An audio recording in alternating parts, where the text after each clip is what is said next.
Should you intervene? You know what? Right off the bat, I'm going to say no, because you got a bunch of nut jobs running around Portland. We're going to be reading about them. You got nut jobs. I wouldn't want to deal with them. You got nut jobs here in Seattle. These people are crazy, like literally crazy. And then you had a bunch of drugs on top of that. You had sleeping in tents and just everything crazy that happens in those communities. These people are not, they're not operating with the full deck of cards. So should you intervene? You want to get in between that guy with no shirt, no shoes, hasn't taken a shower in 14 days. He's got that sword, bunch of tattoos. His hair is just all crazy. Clearly is on some kind of drugs. We're not really sure. His eyes are just kind of blank. He's got that sword. Oh, you want to intervene? Yeah. You want to work on de-escalation techniques with that dude? Hey, thanks for being here. Love to have you as a subscriber. Hit that subscribe button. Hit the like button if you like this content. Share it with friends, family, whomever you think might enjoy this.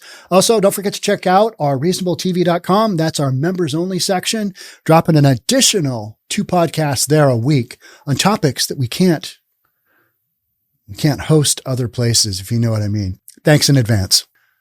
Maybe you're a better human being than I am. Yes, I do. I would gladly put myself in front of, whatever said innocent residents of Portland and this horrible, horrible individual.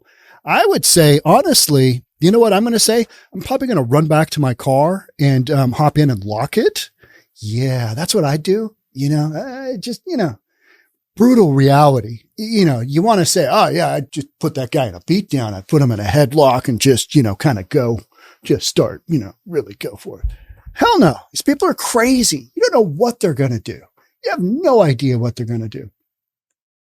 Sarah Trucks had never been to Montevilla Park. So when she pulled into the parking lot just after 4 p.m. in the afternoon on March 15th, just a couple weeks before this article was written, with her 6-year-old and 3-year-old sons, 2 kids, 6 and 3, she made sure to survey the area, head on a swivel, because you don't know what's coming at you, right? Everything appeared to be safe as another family enjoyed the early spring weather. As she and her children headed to a grassy area in the park, she said she felt someone following her. She turned around and a woman who appeared to be suffering from a delusion that her boys were her own began yelling obscenities. Well, as they do, because they are crazy, right? And probably on drugs. So, combination of either one of those things, that makes no sense. A combination of either one, but you know what I mean. Trooks held her 3-year-old and put her 6-year-old behind her as the woman punched her about a dozen times.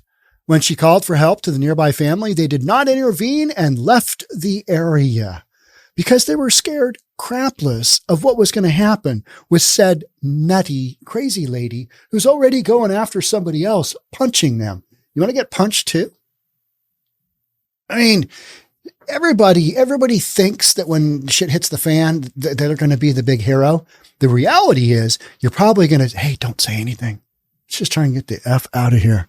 I don't know what's going on here. This lady looks like she can hold her own with that 6 and 3-year-old. She'll be fine. Let's go. That's the reality, right? Don't get involved. This isn't going to end well. I have to make a note to look for, woman and 3 children assaulted in the news. And here you are. How about some more police? How about what do you want to bet that this individual just had multiple charges out there? It's so nutty. It's gotten so bad in Portland that I literally just recorded right before this podcast. I recorded, Welcome to the Schmidt Show. They're calling it the Schmidt Show because Mike Schmidt is the district attorney in Portland, and people for Portland that want to get some change going, that recognize the record levels of violence, the record levels of murder, the record levels of cars being stolen. A lot of this has to do with what's going on in the district attorney's office, meaning they've got this soft on crime approach, which is what the people of Portland wanted. You're getting what you wanted. So now you're being questioned on whether you should get involved in trying to quell these incidences. Hey, we know you're not going to be able to get somebody on the phone to the police to come soon because until it's a crime, but being, hit a dozen times, that's just any day ending in a Y in Portland. You might run that risk because you got how many homeless encampments with nut jobs running around? 800, maybe more, probably more, just splattered throughout the city. We all know the craziness that comes out of homelessness. I'm not saying that, there aren't folks that are not crazy, but the vast majority are. The vast majority are. And a lot of times that may not be their fault. They may literally have mental illnesses that they can't get under control and they're living on their own. And for some reason, as a society, we said, hey, don't keep them in the mental institutions. Too many orderlies have their way with them in there. And we dumped them out because we determined that they were better just left on the streets. Now we're dealing with, hey, maybe you should intervene. Maybe you shouldn't. In the aftermath, Trokes, whatever her name is, managed to hustle her boys back to the car, drive away, and call 911. Trokes had wondered what else she or the other family could have done to stop the attack. What do you do? And you know what? You might say, well, Sean, you do this, this, this, and this. When somebody's coming at you, beating on you, all bets are off. So all the rest of this in this article, it's good to know. And it's nice stuff to have in the back of your head. But in the reality is if you're in a physical confrontation, your fight or flight's going to take hold and you're going to do one of things. You're going to confront that individual or you're going to run like hell. And the vast majority of people are going to run like hell, especially if kids are involved. If you got kids with you, you're going to get the F out of there because you don't want to have them endangered either. Portland police advise people to call 911 first. Okay. But we know that unless, some severe crime is going to happen with the levels of policing in Portland, they can only get to so much. So unless somebody's got a knife to your throat, you're probably not going to get a cop on the scene anytime soon. So you're on your own.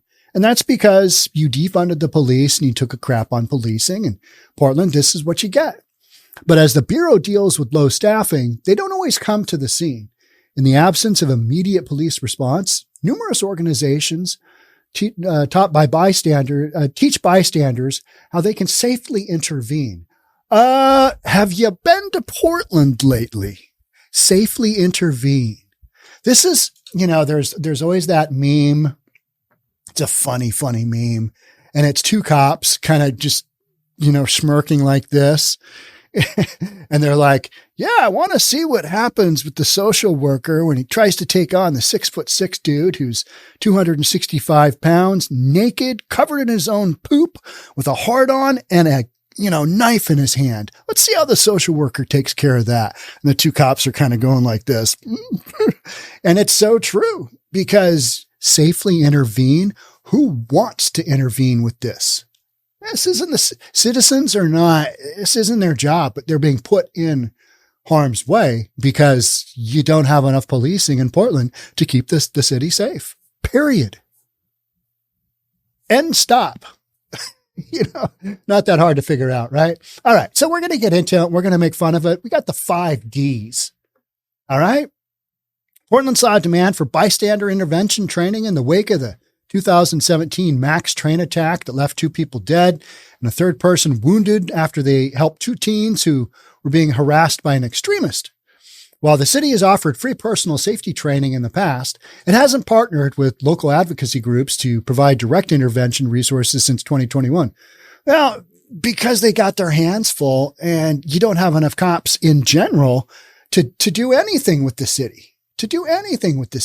They're trying to hold on to what they've got and, struggle bus. That's just with the numbers. You try and run any company with depleted numbers. Yeah, good luck with that, right? In early March, another attack on Max Light Rail called attention to bystander intervention when an assailant hit a man in the face with a large rock after the man tried to help a woman who was being yelled at by the assailant. Portland Police spokesperson Sergeant Kevin Allen said that the Bureau prefers people do not intervene. You know what? That's where I'd go. Do you want to be, Do you want to be that guy who ends up dead because he got in the middle of some altercation that wasn't yours? Helping out your fellow human. Yeah, you should do that. But is it good for your own personal safety? Hell no. These folks are crazy. Crazy. I mean, we started off this story with the crazy woman who, beat the mom. Some reason she thought those kids were hers. I mean, she's nuts. She's nutso, and she's probably been on drugs. Who knows? But if they decide to anyway, we're talking about the cops and people intervening, they should assess the risks at hand and balance the need for immediate action with their success rate. All right. So you got to assess the risk. You got to balance the need for assistance. Does this person really need help here? Okay. We got risk. We need balance here. And then, we need to analyze the success rate. And this is all happening in a split second. So you got to make a judgment call, fight or flight. Those are your two options. That's what it comes down to. All this other stuff. Yes, it sounds excellent. You got the 5 Ds, whatever that is. Don't stick around. Run like hell. Number 6 starts with a D. Don't stick around. Are there weapons present, and are they accessible to the suspect? These are the 5 Ds. You got weapons. So we're going to analyze that as well. Are there other suspects? Well, let me just take a moment here and look around and sort of get my binoculars, see if there's other suspects. Yeah, it looks like we just got one that's wailing on the mom, just overhand punch after overhand punch. We just got one. All right. Am I good with the 5 Ds? Brittany Long, Senior Program Coordinator with Alcohol, Drug Addiction, and Mental Health Services in Montgomery County, Ohio, said to keep direct intervention short and sweet to avoid escalation. I mean, yeah, but are you going to intervene with crazy person? Probably not. You know why? Because they're crazy. There's no art. I don't know if you've ever had a long conversation with somebody who's a little tweaked, even a long conversation with maybe your grandparents when they had dementia, whatever. You're not really having a conversation. You're not really intervening much there, right? It can be as simple as telling someone to leave them alone. I'm here to support this person. Please step away. How about get the F away before I kick your No, we can't do that because that might escalate it, right? But that's literally probably what's going to happen more often than, hey, you know what? I'm here to support this person. And could you please just take a couple of steps back, take a deep breath. Let's talk about this. Let's go to Wendy's. I'll get you a Frosty, get you some fries to dip in that Frosty, fries that look like thumbs, This is what we're doing. What do you say? Should we go get that Frosty and those fries? If this person thinks that those kids are hers and she's already beaten on somebody, all bets are off. So we never want to incite violent behavior, but use your voice to show that you're an ally. I mean, this is probably excellent advice and it's probably correct advice, but in these situations, ain't happening. It's not happening. Portland, you got a bunch of crazy people running around. You're just going to have to deal with it on your own. I mean, I think this is what people are recognizing. Hey, we're on our own. We got to deal with this on our own. Long advises people to thoroughly survey the situation before directly intervening, though. Really? You mean take a real good long look around as the person that you're thinking about intervening gets murdered over there? Like that? You mean like that? I mean, take a real... where are my surroundings? Let's see. What was the 4th D again? Gosh darn it. What was that 4th D? I can't remember. Number 5. Oh, man. You know what? I'd love to help you out here. I'd love to intervene, but I got to go back to my office and, get that 4th and 5th D because I would not want to incite any violent behavior here. It's all just so unrealistic, isn't it? It's so unrealistic. When you have some crazy person doing criminal activity, we all tend to just back off because you don't want to be impacted, even though you're maybe watching somebody else. Now, a mom with kids, I would hope that a lot of men would just step up and, take the crazy lady out. But then they're up on charges, right? How did this lady get knocked out? I don't know. Fell down, hit the back of her head. Not really sure. Is the video camera and the store security, is that going to support that? I'm not really sure. Gotta go. See you later. Yeah. Here's my number. It's fake. Long advises people to thoroughly survey the situation. Yeah. Okay. Yep. Does the person look like they are alone and need someone to intervene? Well, I would say a mom with 2 little kids, that's worse than alone because you got triple the liability, right? Runs off with one of those kids. Do I have options to involve other people for support? Long said. Okay. These are all good and well-intentioned things. None of them are happening, right? Got to make that split second decision as you do in these situations that may impact the rest of your life. So, make good decisions. Make good decisions. It's the bottom line, right? Make a good decision. And oftentimes I think people are going to default to, let's back our way out of this one. Let's just go back home where we can lock the door and hope that we're safe. Hope that this nut job doesn't come get us. She partners with nonprofit Right to Be to offer virtual intervention workshops twice every 3 months to help people feel safe on the streets, online, and at work. Well, here's my thing. I don't want to feel unsafe in my environment, right? And I'm very aware of that. I live in Bellevue. We're getting more and more crime from Seattle. Because Seattle, it's got its fair share. We've just allowed a lot of stuff to take place and crime is elevating in a lot of places. But crime is definitely, we're having more and more break-ins on the East Side community. And that's not typically what's happened over here, but what'd you expect? We're really close to Seattle. Those guys, when they run out of people to rob, they're going to come over here and they're going to do some robbing. It's what's going to happen, right? I do keep a shotgun by the front door. What? Yeah. Intervention, even when done right, can be extremely risky. That's kind of my point, right? So Right to Be teaches a variety of safe measures to take before directly intervening. They practice the 5 Ds to de-escalate, distract, delegate, document, delay, direct. And they're well-intentioned, right? And they're probably accurate. However, how about get the F away from the scene? About that, because you got somebody doing something that's just, wildly out of control. To distract, bystanders can derail the harasser by ignoring them and speaking about something else to the victim. Hey, how about those Chicago Bears? What about the Bears? Yeah, how about the Philadelphia Flyers? I'm really still upset about the Sonics being moved down to Oklahoma City.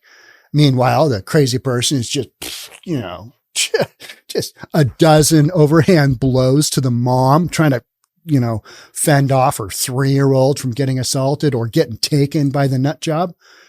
Delegating involves speaking to people around you or people. Okay. Yeah. If a bystander would like to document harassment, either by jotting down notes. Seriously. All right, guys, let's just take a deep breath here. Just had a major assault over here. Let's jot down some notes. Man, I don't think so. Or record a video. Okay, if you're going to document it, get out your damn phone. Record everything. Hey, what happened? Here's what happened according to me. And after everyone is safe, the bystander should ask the victim what to do with the documentation. What would you like me to do for you with this video I took of that lady beating the crap out of you and your kids? Yeah, right. Even if a bystander couldn't help someone in the moment, they can practice delay by checking on the person after the harasser is gone. These are all good common sense things. And I think you just got to do what you're comfortable with, because if you, or, you're with your husband and your husband, it isn't exactly a manly man that, you're willing to go to war with, and, you're in some kind of confrontation, maybe getting in that confrontation isn't the greatest thing. Maybe that's not. Maybe your husband or whomever, maybe you are 6'2", 250, and you can drop the hammer on that crazy person. But maybe you don't want to because she's got a knife. A lot of different things come to mind. And if you spend enough time at the homeless encampments or just in any downtown area, that these people are not operating with a full deck of cards. So there's none of this. Well, did we go through the first D, the second D? Yeah. Don't stick around is number 7. Hit the highway, right? So this stuff is, it's academic versus reality. It's like real estate school. You learn all this stuff. You learn about, title reports and how, as a managing broker, I learned how to do an escrow, balance an escrow, whatever that is. Can't even remember anymore. Supposed to be able to know how to do that. But the real reality is, hey, Sean, the other broker is holding up the keys. They won't give us the keys. They're making me drive all the way F out to their office way over there. Can you call them and just get them to leave the effing keys in the effing key box? That's more my reality. You know what I mean? So you got school learning and then you got real reality. And, this stuff is not real reality. The last option is to be direct, which should be done with caution and assessment. In this course, the bystander should avoid arguing with the harasser and say something simple like, that's inappropriate, or leave them alone. All right. I mean, I'd just be yelling at that person, right? I would just be screaming at them. And yeah, that might upset them. But if somebody is already claiming that your children are theirs and is beating you, I think we're past the civilities, right? Hey, what's your name? My name's Sean. I'm the owner of Summit Properties Northwest, Reynolds and Klein Appraisal. And I host a little podcast called News for Reasonable People. That's inappropriate what you're doing there. And hey, maybe we should just leave them alone. Meanwhile, a person's just inflicting bruise after bruise. On April 12th, the two organizations will host a virtual bystander intervention training geared towards harassment in public places. It aims to teach people what to do when they see someone being physically or verbally attacked on the street. All right. Do you have one of those in your community? I'm just going to assume you're not in Portland. Do you have one of those? Do you have organizations that are putting together informational sessions on what to do, not if, but when that crazy nut job comes for you in a public setting?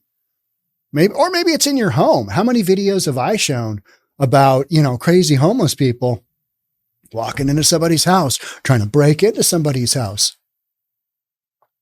Yeah, it's going on, right? Had that one where the guy was whacked out on, meth, I think, breaking into the front window. And the dad is, you got a family of, I think, 5 inside. They're just having dinner. And the dad tells the kid, hey, go get the bat. And so the kid gets the bat and the dad's like hitting the guy, trying to get his arm through the door, through the glass front window, the door. And this is why you've got this going on in Portland. 'Cause you need it. 'Cause your district attorney hasn't done his job with putting people behind bars that he needs to, because we've dumped out all the psych wards. Because we've taken criminal actions that used to put people in jail. We've reduced them down to a misdemeanor. We've decriminalized drugs. Just the perfect petri dish for a, good sized community, 675,000 people in Portland, to where you've got organizations holding virtual bystander intervention training. I mean, you shouldn't need that. You should be able to call 911. Johnny Cop shows up on the scene like that because you didn't defund the police. And typically you just don't have much in the way of this because you've got law and order within your community. Not in Portland. Nah, you got these de-escalation, bystander intervention training programs. Portland's Office of Community and Civic Life also offers free personal safety workshops. It's called Go Out and Get Yourself a Gun. How about that? How about gun control as a steady trigger finger? I always like that saying, right? And it's true, right? It's true. Hold it steady. You'll be fine. Yeah. Don't blink when you pull the trigger. All right. So, in 90 minutes, they discuss de-escalation tactics, what-if scenarios, and touch on upstander, someone who stands up rather than stands by intervention. That all sounds good and well until you are the dude or dudette in that position, and then all bets are off. And you know what? Vast majority of us are going to say, I don't know. And if it's another dude that's getting hassled, I'm going to say, you know what? That's his, he gets to check out his manhood today. How much manhood does he have? Is he going to survive this little deal? Yeah. If it's a woman, I mean, if it's somebody small, if it's a kid, yeah, you try and do the best you can. But, This is the job of the police. This should be handled by the police because we're not trained as citizens to make that decision. This is what we do. This is what we don't do. I just read an account that a man in blue wrote of basically saving somebody's life on a situation that happened in the course of his workday. And when you start to read, all right, this happened, this happened, this happened. This was the decision I made here. It becomes very apparent that as civilians, we don't have that kind of training unless you've been in the military, unless you've been a cop, unless you've, something to do, security, whatever, where you've formally been taught all these things. All right, maybe, but odds are you're out of practice, right? So should we as civilians be doing any of this? Hey, I understand, there's courses out there for women to not be assaulted. Okay, here's what you can do in those cases. Hey, I think those are great. But, bystanders getting involved in horrific crimes, and the fact that it's even a thing kind of tells you where things are at in Portland, doesn't it? Kind of tells you where things are at. Hey, what'd you do today? Well, I spent the weekend at a bystander intervention workshop. We were taught the 5 Ds. And I recognize that, I'm not the kind of guy that's probably going to get involved. So I really worked on my de-escalation techniques where I'm going to say, what you're doing is inappropriate and you should stop that. And hey, you want to go to Wendy's and get that Frosty? We recommend not connecting with the person who is doing the targeting, but the person who is being targeted, Johnson said. Even saying something simple like, hey, how is your day going? Or pretending you don't know the person because you don't. All right. Yeah. I mean, this article just goes on and on and on. And, let's read the last section. Let's read the last section. I mean, this is silliness. Citizens shouldn't be put in this position because public safety in their community shouldn't be this out of control. But it is. So this is what they're resorting to. And they know damn well the cops aren't able to cover the whole city. It's just not happening. You don't have enough numbers. How many cops do you have in Portland? How many hundred? You don't even have 1,000 for a city of 675,000.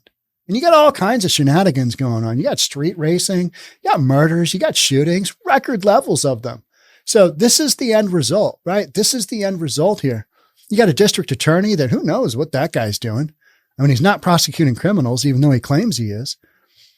So thankful. Once her family was safely away from the park, Trooks, the mom, called 911. A dispatcher told an officer would follow up with her later when one was available. It was on that call that Trooks learned someone else, probably a member of the other family at the park, had already dialed for help.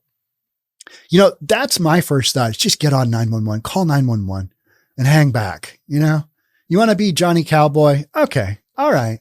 But again, you're making that choice. At first, the mom was confused by what the bystanders did, that the bystanders did not intervene. But she later realized the family, that's the operative word there, was probably just afraid and trying to protect their own children. You got kids? Hey, you're not going to put your kids at risk. And if you are, you're a bad parent. So, it comes down to survival of the fittest. That's what Portland is coming down to. Survival of the fittest because you don't have public safety that protects you. Yeah. Hardcore, right? Hardcore. Trooks, the mom, said her attack has completely shifted her perspective on personal safety, and she still hasn't been contacted by a police officer as of Tuesday. I'm so thankful that we're okay, she said. Physically, we're okay, but mentally and emotionally, I'm not so sure. You think? You're probably scarred for life. Yeah, that was traumatic. You got assaulted. That's trauma. Yeah, you're going to have to work on that. You're going to be like, for the rest of your life, you're going to be turning around, looking around going, who the fuck is back there? Who's coming at me now? People have that kind of stuff. If you've ever been assaulted or had somebody chase you around, you tend to have head on a swivel, right? Yeah. You're not thinking about the 5 Ds or the 60s or the 70s, 70s. I'm always thinking about the 70s because that's when I grew up, but that's a different story. Times were different in the 70s, right? Did we have this kind of violence? I was thinking about that the other day, and I grew up here in Seattle area. The only violence I ever heard on this level was coming out of New York City. It was like coming out of the Bronx. Maybe it's because I watched all that television and, you know, but you heard about it. You always heard about, okay, the big urban setting is in New York City, because that's as far away from Seattle as you can pretty much get, except maybe Florida.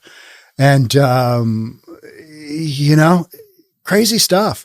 Now, I think you've got crazier examples of violence in Portland than you did back in the 70s in New York City. You probably had more gang activity in New York City is my total guess, but you got a fair amount in Portland ending up with the homicides that they do, right? So, all right. If you want to take a violence intervention program, you know, don't get involved. Up to you, but you just got to try and stay safe. And if something bad does come, batten down the hatches. You're on your own if you're in Portland. That sucks. Shouldn't be happening, but it's happening for a reason. I'll work on that reason. All right. That's it for me. Thanks so much for being here. I will catch up with you on the next one.